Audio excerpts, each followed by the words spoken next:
Start करते हैं। अगर आप लोग पहली बार मुझे देख रहे हो तो मेरा नाम अदिति है और आप सब लोगों के लिए डेली 7 PM पेपर 2 के साथ में, 9 PM पेपर 1 के साथ में आ रही हूँ क्वेश्चन सीरीज लेके, और सुबह 8 बजे आपके लिए वन शॉट वीडियोस ला रही हूँ जिस टॉपिक को आप लोग अच्छे से पढ़ोगे तो आपका काफी बेनिफिट हो जाएगा। आप सभी लोगों को बता दूं कि JRF अड्डा एप्लीकेशन पे इस क्लास की सारी PDF आप लोगों को मिल जाएगी। साथ ही साथ आप लोगों के लिए लाइव टेस्ट भी होते हैं जो पेपर 1 के भी आप दे सकते हो। और इसी के साथ साथ अगर आप लोग दिसंबर वाले एग्जामिनेशन के लिए प्रिपेयर करना चाहते हो तो आप लोगों के लिए जितने भी कंप्यूटर साइंस के सेट एग्जामिनेशन होते हैं, आप लोगों के नेट एग्जामिनेशन है, आपका गेट एग्जाम है, और साथ ही साथ जितने भी आप सभी लोगों के एग्जाम होते हैं जो PGT से रिलेट करते हैं, PGT एंड अबव, जितने भी आप लोगों के सिलेबस है, सारे के सारे सिलेबस जो है वो आप लोगों के यहीं से कवर हो जाएंगे। ठीक है, इसके साथ साथ मैं आपको मेरी 6 बुकलेट दूंगी जो कि आपके हैंड रिटन नोट्स है। मैंने अपने जो सारे नोट्स उनको कंपाइल करके आप लोगों के लिए लगाया हुआ है। आप लोगों को ये भी सारी चीजें मिल जाएंगी, और साथ ही साथ अगर आप पेपर 1 भी इंक्लूड करते हो तो पेपर 1 भी। इसमें आप लोगों को पिछले 10 साल के नेट के प्रीवियस ईयर क्वेश्चन भी मैंने सॉल्व करवा दिए हैं। तो आप लोगों का बहुत सारा चीज, बहुत सारा रिसोर्स, सारा मटेरियल, देखो क्या पढ़ना है, कैसे पढ़ना है, सारी चीजें क्लब करके जो है वो आपको एक कोर्स के अंदर मिल जाती है। वो है आप लोगों का live foundation batch. Question number 1 के साथ में क्वेश्चन नंबर 1 आप लोगों से बोल रहे हैं which one of the following is not true with the respect to the transparent bridge and a router. Bridge और राउटर के ऊपर यहाँ पर सवाल है। अगर मैं बात करूं तो आपको लेयर वाइज डिवाइसेस पता होनी चाहिए कि कौन सी लेयर पे कौन से डिवाइस यूज होते हैं, और उसी के अकॉर्डिंग यहाँ पर आप लोगों के क्वेश्चंस है। जैसे कि हम सभी लोग जानते हैं कि हमारी जो फिजिकल लेयर है, डेटा लिंक लेयर है, नेटवर्क लेयर है, और ये तीनों इसी से रिलेटेड हो रहे हैं। तो जो आप लोगों की फिजिकल लेयर होती है, यहाँ पर यूजुअली हम लोग हब्स का यूज़ करते हैं। ब्रिजेस हो गए या स्विचेस हो गए, ये सारी चीज़ें जो होती है फिर अपर लेयर्स पर आने लगती है। राउटर जो होता है वो ऐड होता है आप लोगों के नेटवर्क लेयर के ऊपर। तो बोल रहा है कि both bridge and router selectively forward data packets. क्या ब्रिज का भी ये फीचर है कि वो डेटा फॉरवर्डिंग के टाइम पर फिल्टरिंग कर सकता है, राइट, सिलेक्टिवली बोला हुआ है। देन कह रहा है bridge uses IP addresses while a router uses a MAC address. ठीक है, इसके बाद में आप लोगों से बोला हुआ है bridge builds up it's routing table by inspecting incoming packets. A router can connect between a LAN and a WAN। LAN और WAN के बीच में भी कनेक्ट कर सकता है आप लोगों का राउटर। एक ये सवाल आपके लिए हो गया है। D sure?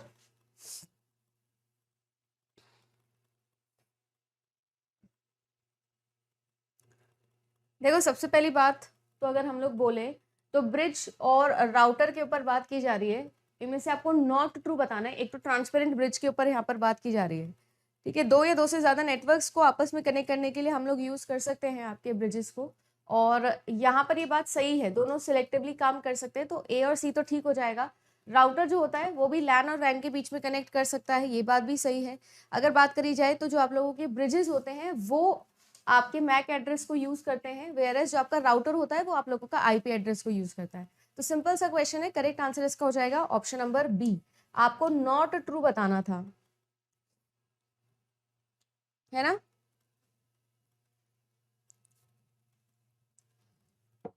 तो आप लोगों का करेक्ट आंसर हो जाएगा D, sorry B।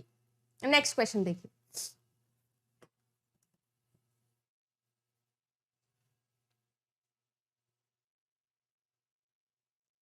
Next question कह रहा है कि जो डेटा लिंक लेयर है, नेटवर्क लेयर है और ट्रांसपोर्ट लेयर है, उनमें आप लोगों ने मैच द कॉलम लगाना है। 4 ऑप्शन है, मतलब 3 से होगा, एक एलिमिनेट होगा। Ensures the reliable transport of the data over a physical point to point link. ठीक है, एक कह रहा है encodes and decodes data for the physical transmission, allows end-to-end communication between the processes, routes the data from one network node to the next one.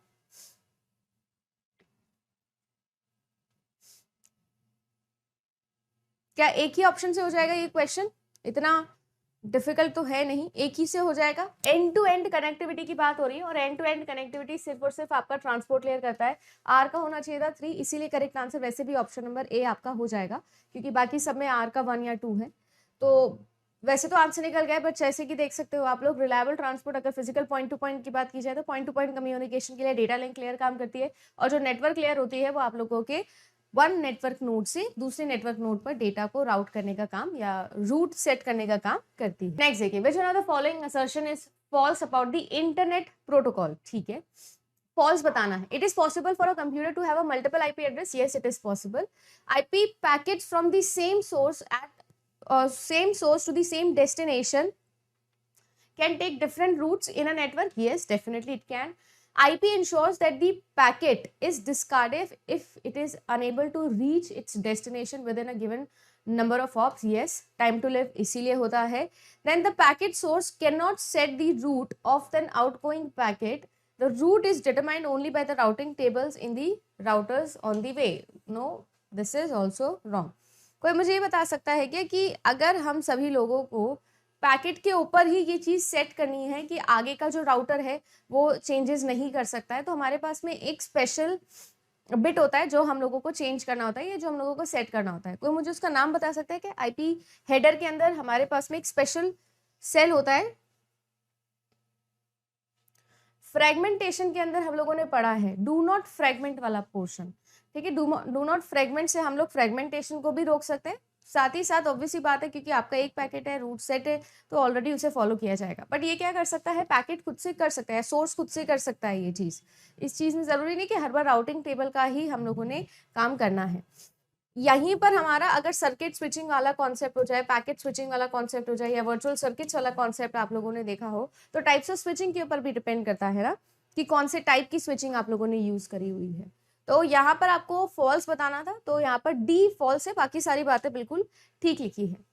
Which one of the following statement is true. अब इस बार true बताना है आपको।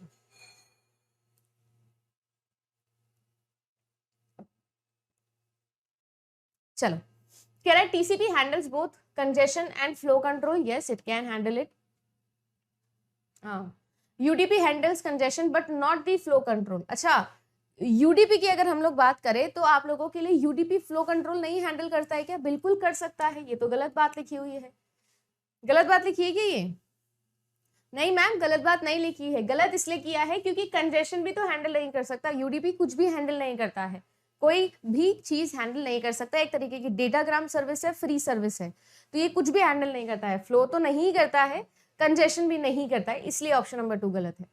Fast retransmit deals with the congestion but not the flow control. Yes, it is true.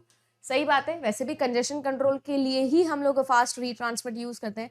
Fast retransmit क्या होता है? जब हम हमारा स्लो पोजीशन चल रही होती है ट्रांसमिशन की, यानी कि हम लोगों ने क्या करा होता है कि सोर्स ने ऐसा अज्यूम कर लिया है कि जो पैकेट के रिसीविंग स्पीड है, जो आप लोगों का रिसीविंग एंड है, वो स्लो पैकेट्स को रिसीव कर रहा है, तो ये धीरे ट्रांसमिट कर रहा होता है। बट यहाँ पर जब हमारे पास में 3 एक्नॉलेजमेंट आ जाती है तो हम लोग क्या करते हैं, हम लोग फास्ट रीट्रांसमिट कर देते हैं। सही बोला क्या मैंने? ये 3 एक्नॉलेजमेंट जब रिसीव होती है तो फास्ट रीट्रांसमिट हम लोग यूज करते हैं। इज दिस स्टेटमेंट ट्रू और फॉल्स? बताएंगे कभी। कह रहा है कि slow start mechanism deals with both congestion and flow control. ये भी गलत बात है। कंजेशन से डील कर सकता है पर फ्लो कंट्रोल से कोई लेना देना यहाँ पर नहीं होता है। मैक्सिमम विंडो साइज जो होती है for the data transmission using the selective repeat protocol with n bit frame sequence number is what?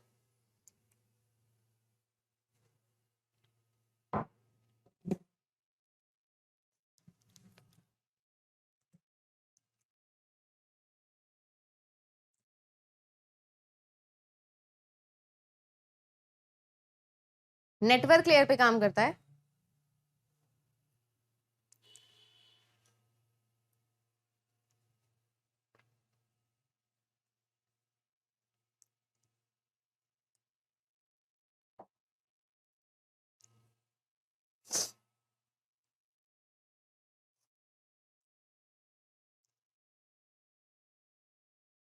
Sure?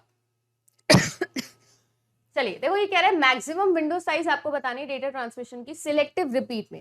सबसे पहली बात तो डेटा कंट्रोल या आप लोगों के डेटा लिंक लेयर के ऊपर सिलेक्टिव रिपीट प्रोटोकॉल की अगर मैं बात करूं तो इसमें जो आप लोगों का मैम सेंडर का विंडो साइज होता है और जो रेसिपिएंट का विंडो साइज होता है ये हमेशा बराबर होता है। अगर n इसका साइज है तो n इसका साइज होता है। पहली बात तो हमको ये पता है मैम, ठीक है। दूसरी चीज आप लोगों से बोला हुआ है सीक्वेंस नंबर के ऊपर।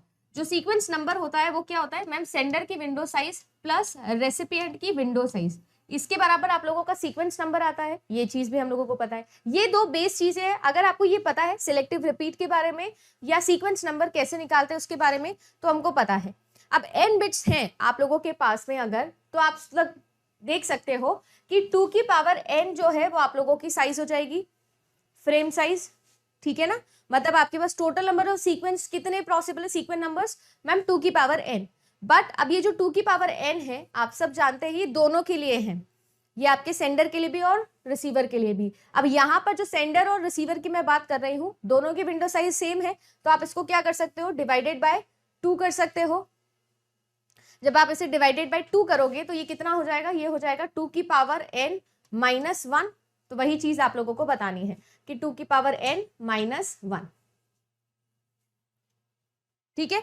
ऑप्शन नंबर बी सही होगा, सी नहीं होगा, सी नहीं होगा। अच्छा, यही सेम चीज अगर मैं आप लोगों से बोलूं कि सिलेक्टिव रिपीट नहीं है और मैं बोल रही हूं कि गो बैक एन के लिए हम लोग करते हैं, गो बैक एन के लिए वही बात है कि 2 की पावर n सीक्वेंस नंबर्स यहां पर आप लोगों के पॉसिबल है, किसके, आपके टोटल नंबर अगर n बिट का है तो 2 की पावर n है। बट ये जो है ये आप लोगों के बराबर है सेंडर के विंडो साइज की और रेसिपिएंट के विंडो साइज की। तो यहाँ पर हम लोग वो क्या निकालेंगे, 2 की पावर n माइनस 1। और सीक्वेंस नंबर आप लोगों को याद हो तो इसी तरीके से निकालते हैं हम लोग। क्यों, क्योंकि आप सभी लोगों की जो रिसीवर की विंडो साइज होती है वो 1 होती है, सॉरी सेंडर की, ठीक है ना। सेम चीज कर सकते हैं हम लोग तीनों ही प्रोटोकॉल सिस्टम के अंदर। यहां पर करेक्ट आंसर हो जाएगा ऑप्शन नंबर बी, क्योंकि सिलेक्टिव रिपीट जो होता है उसके अंदर सेंडर की और रेसिपिएंट की दोनों की ही विंडो साइज आप लोगों की होती है 1। Next, which one of the following statement is false? Packet switching leads to a better utilization of the bandwidth resources than circuit switching. Packet switching results in a variation in delay than circuit switching. Packet switching requires more per packet processing than circuit switching.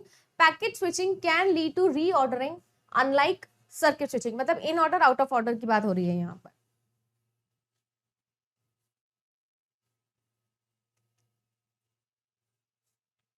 देखो, अगर मैं utilisation के terms में बात करूं तो packet switching is definitely better.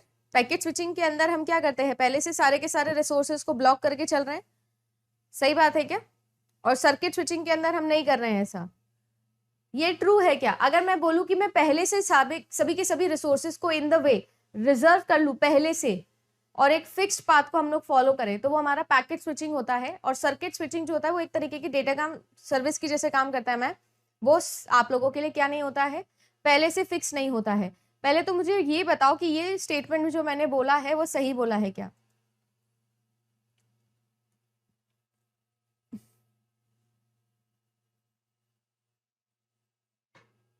या मैंने वैसा वर्सा बोला है।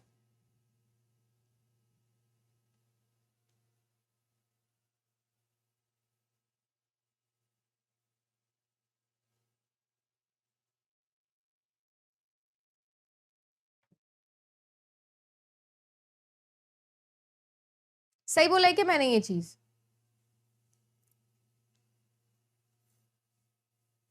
फॉल्स बोलिए मैम, आपने उल्टा बोला है। नाम में ही समझ में आ रहा है कि आप सर्किट की बात कर रहे हो, सर्किट जो पहले से क्रिएट कर लेगा।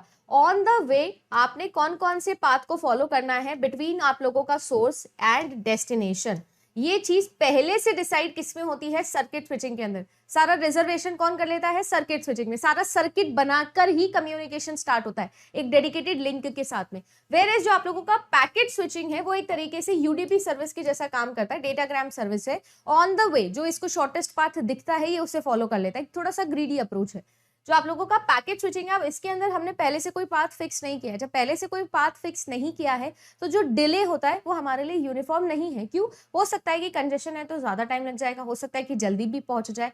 तो यहाँ पर अगर मैं बात करूं तो आप लोगों के लिए जो पैकेट स्विचिंग होता है उसके अंदर डिले जो होता है वो कैसा नहीं है, यूनिफॉर्म नहीं होता है। वेयरएज अगर बात किया जाए तो ये आप लोगों के लिए बेटर यूटिलाइजेशन में क्यों काम कर रहा है, क्योंकि ऑब्वियस ही बात है कोई भी रिसोर्सेज को आपको पहले से रिजर्व करने की जरूरत ही नहीं है, कोई भी रिसोर्सेज को आपको ब्लॉक करने की जरूरत नहीं है, तो यूटिलाइजेशन तो इसका बेटर है। डिले भी जो होता है वो मान के चल सकते हो आप, वेरी करता है बट कम भी हो सकता है। यहाँ तो फिक्स है, सर्किट स्विचिंग में तो फिक्स है कि आप लोगों के डिलेज होंगे ही होंगे। अगर मोर पर पैकेट की बात करूं तो ये बात तो सही है, क्योंकि रिजर्वेशन नहीं है तो हर पैकेट पर मुझे उसी तरीके से काम करना रहेगा, सही है। अगर बात किया जाए तो पैकेट स्विचिंग जो होता है, it can lead in reordering unlike circuit switching, yes it can. In order out of order वाला सिचुएशन है ना। स्टोर एंड फॉरवर्ड टेक्नोलॉजी के ऊपर चलता है मैम। तो आपसे बोला हुआ था कि फॉल्स कौन सा है, तो packet switching result in less variation in the delay than the circuit switching, ये आप लोगों के लिए बी हो जाएगा, क्योंकि ज्यादा भी हो सकता है। तो करेक्ट आंसर हम यहाँ पर क्या लगा सकते हैं, ऑप्शन नंबर बी को लगा सकते हैं। आपसे कह रहा है which one of the following classes of language can validate that IPv4 address in dotted decimal format. It is to be ensured that the decimal values are between 0 to 25.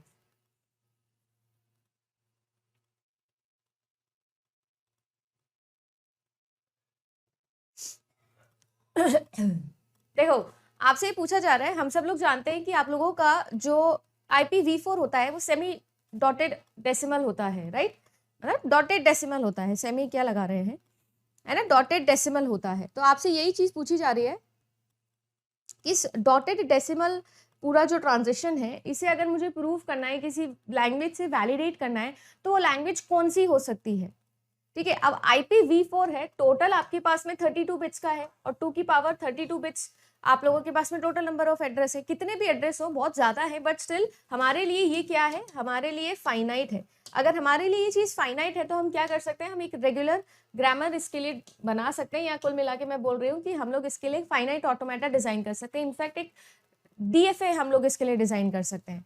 और अगर कोई लैंग्वेज है जो कि रेगुलर है, तो definitely वो आप लोगों के लिए CFL, CSL या फिर आप लोगों के लिए रिकर्सिव और रिकर्सिव एनिमेबल होगी ही होगी। तो आपके लिए रेगुलर एक्सप्रेशन आप इसके लिए लिख सकते हो, एज वेल एज और उससे भी जितनी भी हायर लैंग्वेजेस है सब आप यूज कर सकते हो। तो करेक्ट आंसर इस क्वेश्चन का होगा ऑप्शन नंबर ए।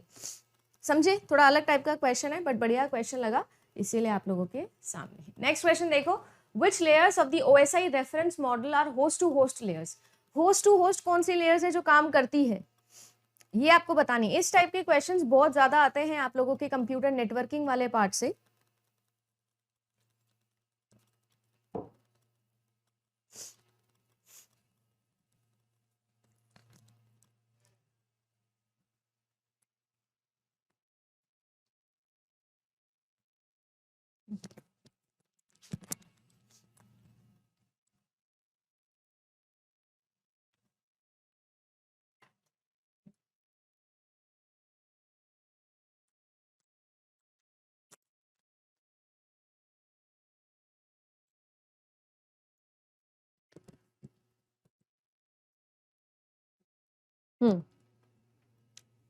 कहा थे हम, होस्ट टू होस्ट के ऊपर हम लोग बात कर रहे हैं। तो होस्ट टू होस्ट कौन कौन सी लेयर्स होती है, transport, session, presentation, application, session, presentation, application, नहीं ट्रांसपोर्ट लेयर तो होती है, ठीक है, डेटा लिंक लेयर नहीं होती है उसके ऊपर।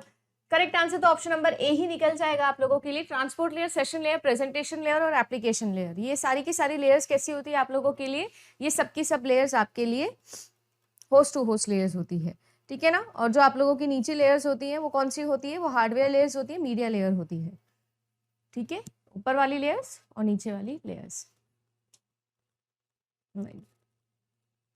ये सारे के सारे टर्मिनोलॉजीज इंपॉर्टेंट है। होस्ट लेयर्स कौन सी है, मीडिया लेयर कौन सी है, कहाँ पर पैकेट है, कहाँ पर बिट है, कहाँ पर फ्रेम है, सेगमेंट कहाँ पर है, डेटाग्राम कहाँ पर है, डेटा कहाँ पर इसे हम लोग बोलते हैं, कौन सी लेयर पे क्या टर्मिनोलॉजी यूज होती है, इस पर एक क्वेश्चन हम लोग डेफिनेटली एक्सपेक्ट करेंगे कि आपके एग्जाम में बनेगा। नेक्स्ट क्वेश्चन देखिए, आपसे बोला है कि minimum Hamming distance if a block code if we want to able to detect s number of errors. तो आप जानते हो कि आपके पास में अगर S+1 है तब जाके आप S एरर्स को फाइंड आउट कर सकते हो। जो D होता है वो आप लोगों के लिए S+1 होता है, ठीक है। तो करेक्ट आंसर यहाँ पर सिंपली हो जाएगा, ये तो हम लोगों ने क्लास में पढ़ा है, थियोरेटिकल क्वेश्चन ही मानूंगी मैं इसको। कोई मुझे बता सकता है कि यहाँ पर हैमिंग डिस्टेंस जो होता है D, उसका एक फॉर्मूला हम लोगों ने बताया किया था। अगर मुझे n नंबर ऑफ बिट्स को डिटेक्ट करना है तो हैमिंग डिस्टेंस जो होती है वो आपने देखिए D+1 हम लोग लेते हैं। इसके अलावा हैमिंग डिस्टेंस का एक फॉर्मूला भी था जो हमने देखा था, कोई बता सकता है मुझे?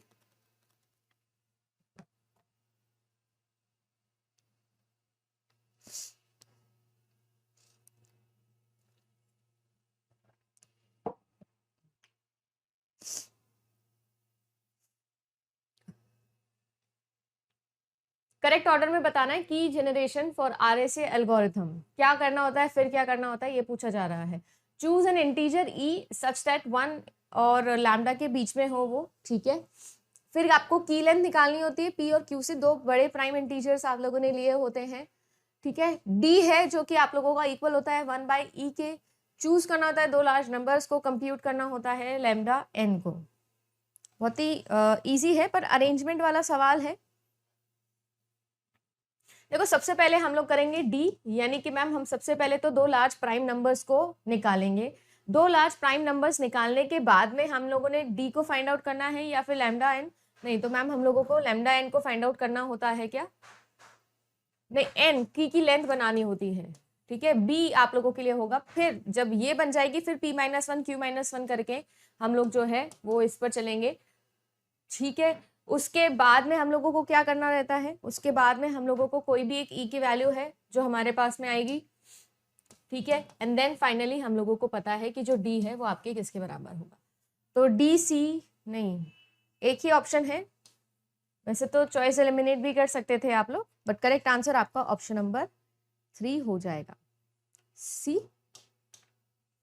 नेक्स्ट क्वेश्चन देखिए, आप लोगों को physical layer, data link, network layer और ट्रांसपोर्ट लेयर इनका मैच द कॉलम लगाना था। Transforming the raw bits in the form of frame for transmission, control and monitoring of subnet, ठीक है। Transmission of raw bits over the communicational channel, datagram transmission data through connection oriented and connection less using datagram services. बहुत ही easy है ये question. Targeted जो आपके keywords होते हैं वो आपको गिवन है, नेटवर्क लेयर लिखा हुआ है और आपको सबनेट के बारे में बोला हुआ है, तो आई डोंट थिंक कि इसमें कोई प्रॉब्लम होनी चाहिए। सी का जो है वो 2 होना चाहिए, और जैसे ही सी का 2 हो जाएगा आई थिंक हमारा आंसर निकल जाएगा।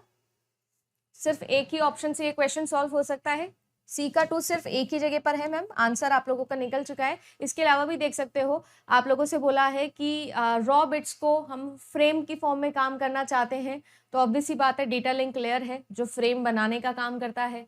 ट्रांसपोर्ट लेयर जो होता है वो ट्रांसमिशन करता है कनेक्शन लेस या कनेक्शन ओरिएंटेड के अंदर, और रॉ बिट्स का transmission over a communication channel, ये आपके फिजिकल लेयर का काम होता है। तो very very basic question, simple सा क्वेश्चन है, ठीक है। करेक्ट आंसर आप लोगों का इसका हो जाएगा ऑप्शन नंबर 3। Very good. आपसे बोला जा रहा है यहाँ पर कि आपके पास में दो होस्ट है जो कि कनेक्टेड है पॉइंट टू पॉइंट लिंक के साथ में, and they configure to use stop and wait protocol for a reliable data transfer, identifying in which of the following case scenario the utilization of the link is the lowest। okay, ठीक। अब देखो अगर मैं बात करूं तो हम सब लोग जानते हैं कि हमारा जो एफिशिएंसी होती है या हमारी जो यूटिलाइजेशन होता है, ये यूटिलाइजेशन ईटा जिसको हम लोग बोलते हैं, ये किस पर डिपेंड करता है, ये होता है ऑफकोर्स 1/2 + a। इस तरीके से हम कुछ बोलते हैं। अगर मैं इसको और ज्यादा खोलने की कोशिश करूं तो ईटा का जो फॉर्मूला होता है वो होता है transmission delay divided by transmission delay +2 आप लोगों का 1 + 2a होता है, सॉरी, है ना, transmission delay over propagational delay, यही फॉर्मूला होता है ना, transmission delay divided by transmission delay +2 transmission delay divided by propagational delay, यही सिनेरियो होता है। और आप लोगों का जो ट्रांसमिशन डिले होता है, ट्रांसमिशन डिले और प्रोपोगेशनल डिले दोनों की फॉर्मूले अगर मैं बोलूं तो प्रोपोगेशनल डिले का मतलब क्या होता है, जितना भी आप लोगों का डिस्टेंस है फ्रॉम सेंडर टू रेसिपिएंट वो, और डिवाइडेड बाय जो भी आप लोगों का स्पीड है, जो भी आप लोगों की ट्रांजिशन की स्पीड है, कुछ भी बोल लेते हैं हम लोग, एस मान लेते हैं उसको, वी मान लो, यू मान लो, आपके जो इच्छा है वो मान लो, तीनों ही हम लोग वेलोसिटी या स्पीड के लिए यूज करते हैं। मैंने मान लीजिए कि एस माना है, ठीक है। अब आप लोगों के लिए सिनेरियो आ गया है कि आपका एक तो हो गया प्रोपोगेशनल डिले, कोई मुझे बता सकता है कि ट्रांसमिशन डिले जो होता है वो कैसे कितना होता है, ट्रांसमिशन डिले जो होता है वो कितना होता है, लेंथ और आपकी जो बैंडविड्थ होती है, इन दोनों का रेशियो होता है, if I am not wrong, सही है। अब आपसे ये पूछा जा रहा है कि लोअर लिंक आपका यूटिलाइजेशन जो होगा वो लोएस्ट कभी होगा। अगर देखा जाए तो ट्रांसमिशन डिले की रिस्पेक्ट में हम बात करें या प्रोपोगेशनल डिले की रिस्पेक्ट में हम लोग बात करें, एक चीज तो कंफर्म है मैम कि आपके लिए जो यूटिलाइजेशन है वो क्या होगा, वो आपका लार्ज होगा अगर ये डिनोमिनेटर की वैल्यू क्या होगी, लो होगी, और अगर ये डिनोमिनेटर की वैल्यू लो होगी तो आपका यूटिलाइजेशन जो होगा वो आपका लार्ज होगा। इनवर्सली प्रोपोर्शनल वाला साइन लग जाएगा ना, यानी मुझे ये चाहिए कि ये लो हो तो इसकी वैल्यू को मुझे क्या करना होगा, इसकी वैल्यू को मुझे ग्रेटर रखना होगा। इसकी वैल्यू को जब आपको ग्रेटर रखना है तो ऑफकोर्स आप लोगों को पता है कि हम जो है वो लिंक का कोई भी जो डिस्टेंस है, जो भी लेंथ है लिंक की, उसे क्या करना है, उसे हम लोगों को कम रखना है और हमें क्या करना है, सॉरी ज्यादा रखना है, और हमें क्या करना है, आपकी जो स्पीड है उसे आपको ज्यादा रखना है। ठीक है जी, यानी आप लोगों का जो डी है उसकी वैल्यू तो होनी चाहिए ज्यादा, क्योंकि प्रोपोगेशनल डिले उससे ज्यादा हो जाएगा। जब प्रोपोगेशनल डिले उससे ज्यादा हो जाएगा तो यूटिलाइजेशन उससे कम हो जाएगा। सिमिलरली अगर मैं बैंडविड्थ की बात करूं तो जो बैंडविड्थ है या जो स्पीड है वो मुझे कम रखनी पड़ेगी, सो दैट आप लोगों की ट्रांसमिशन डिलेज या प्रोपोगेशनल डिले की वैल्यू ग्रेटर देन हो जाए। और जब वो ग्रेटर देन हो जाएगी तो आप लोगों के लिए सिनेरियो चेंज हो जाएगा। पर हमें यहाँ पर बैंडविड्थ के ऊपर नहीं, अगर मैं बात करूं, देखो लॉन्गर लिंक लेंथ तो डेफिनेटली होने वाला है, बैंडविड्थ जो है उसे मैं क्या करूं, लॉन्ग रखूं कि लाइट रखूं, ये मुझे बताओ कि मतलब लोअर रखें, हम हायर रखेंगे या फिर, क्योंकि देखो यहाँ पर ट्रांसमिशन डिले जो है वो आप लोगों का टू साइड काम कर रहा है, टू वे काम कर रहा है। इसकी वजह से अगर आप इसको कम रखोगे और इसकी वजह से भी रखोगे तो एक्चुअली में अगर देखा जाए तो हमें जो है वो हमारी स्पीड पर भी डिपेंडेंसी देखनी होगी, ट्रांसमिशन रेट यानी कि बैंडविड्थ पे भी डिपेंडेंसी देखनी होगी। तो लॉन्गर लेंथ और हायर ट्रांसमिशन रेट आप लोगों को रखनी होगी, जिसकी वजह से आपका जो यूटिलाइजेशन है वो कम हो जाए। ये चीज हम लोगों को करनी पड़ेगी। क्यों? क्योंकि आपके पास में 1/1 + 2a है, जहां पर ये जो आप लोगों का a है ये है आपके लिए क्या, transmission delay divided by propagational delay. ठीक है ना, तो दोनों में आ रहा है, डिनोमिनेटर में भी आ रहा है, न्यूमरेटर में भी आ रहा है, इसी वजह से हम लोगों को इसको क्या करना पड़ेगा, बढ़ाना ही पड़ेगा। इनवर्सली ही प्रोपोर्शनल होने वाला है ये। ठीक है ना, तो इन बैंडविड्थ के भी इनवर्सली प्रोपोर्शनल है, आपके जो डिस्टेंस है या जो लिंक लेंथ है उसके भी क्या है, इनवर्सली ही प्रोपोर्शनल है। तो दोनों ही केसेस को मुझे हायर रखना पड़ेगा, दोनों केसेस में मुझे हायर रखना पड़ेगा। तो करेक्ट आंसर जो है वो आप लोगों का हो जाएगा ऑप्शन नंबर बी। देखो ठीक है, दोनों ही केसेस में मुझे इसे हायर रखना पड़ेगा। आप इसको खोल के भी देखोगे तो भी आपको यही मिलेगा। क्रिप्टोग्राफी का के अंदर एवलांचेस इफेक्ट जो होता है उसका क्या मतलब होता है, ये आप लोगों से बोला जा रहा है।